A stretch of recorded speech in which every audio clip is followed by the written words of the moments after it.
आज चौथा अध्याय। सूत जी बोले, वैश्य ने मंगलाचार करके यात्रा आरंभ की और अपने नगर को चला। उसके थोड़ी दूर निकलने पर दंडी वेशधारी सत्यनारायण ने उनसे पूछा, हे साधु, तेरी नाव में क्या है? अभिमानी वणी हंसता हुआ बोला, हे दंडी, आप ऐसा क्यों पूछते हो? क्या धन लेने की इच्छा है? मेरी नाव में तो बेल और पत्ते भरे हैं। वैश्य का कठोर वचन सुनकर भगवान ने कहा, तुम्हारा वचन सत्य हो। दंडी ऐसा कहकर वहां से दूर चले गए और कुछ दूर जाकर समुद्र के किनारे बैठ गए।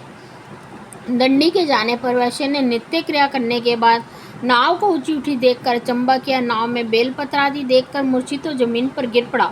फिर मूर्छा खुलने पर अत्यंत शोक प्रकट करने लगा। तब उसका दामाद बोला कि आप शोक न करें, ये दंडी का श्राप है, अतः मैं उनकी शरण में जाना चाहिए, तभी हमारी मनोकामना पूर्ण होगी। भगवान दामाद के वचन सुनकर वैश्य दंडी के पास पहुंचा और अत्यंत भक्ति भाव से नमस्कार करके बोला, है भगवान, आपकी माया से मोहित ब्रह्मा आदि भी आपके रूप को नहीं जानते, फिर मैं अज्ञानी कैसे जान सकता हूँ? आप प्रसन्न होइए, मैं समर्थ के अनुसार आपकी पूजा करूँगा, मेरी रक्षा कीजिए और पहले के समान नौका में धन भर दीजिए।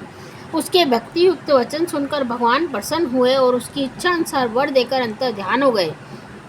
तब उन्होंने नाव पर आकर देखा कि नाव धन से परिपूर्ण है। फिर वह भगवान सत्यनारायण का पूजन करके साथियों सहित अपने नगर को चला। जब अपने नगर के निकट पहुंचा तब दूत को घर भेजा। दूत ने साधु के घर जाकर उसकी स्त्री को नमस्कार करके कहा कि साधु अपने दामाद सहित इस नगर के समीप आ गए हैं।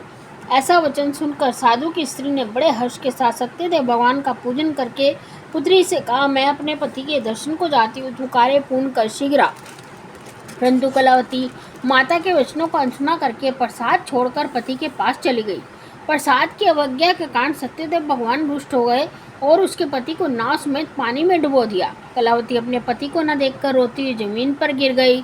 इस तरह नौका को डूबा हुआ देखकर, कन्या को रोता हुआ देखकर साधु दुखी होकर बोला, हे प्रभु, मुझसे या मेरे परिवार से जो भूल हुई है उसे क्षमा करो। उसके दीन वचन सुनकर सत्यदेव भगवान प्रसन्न हो गए और आकाशवाणी हुई, साधु, तेरी कन्या मेरे प्रसाद को छोड़कर आई है, इसलिए इसका पति अदृश्य हुआ है। यदि ये घर जाकर प्रसाद खाकर लौटे तो इसे पति अवश्य मिलेगा। ऐसी आकाशवाणी सुनकर कलावती ने घर पहुंचकर प्रसाद खाया, फिर आकर पति के दर्शन किए। तत्पश्चात साधु ने बंधु बांधवों सहित सत्यदेव भगवान का विधिपूर्वक पूजन किया और उस दिन से वह प्रत्येक पूर्णिमा को सत्यनारायण भगवान का पूजन करने लगा।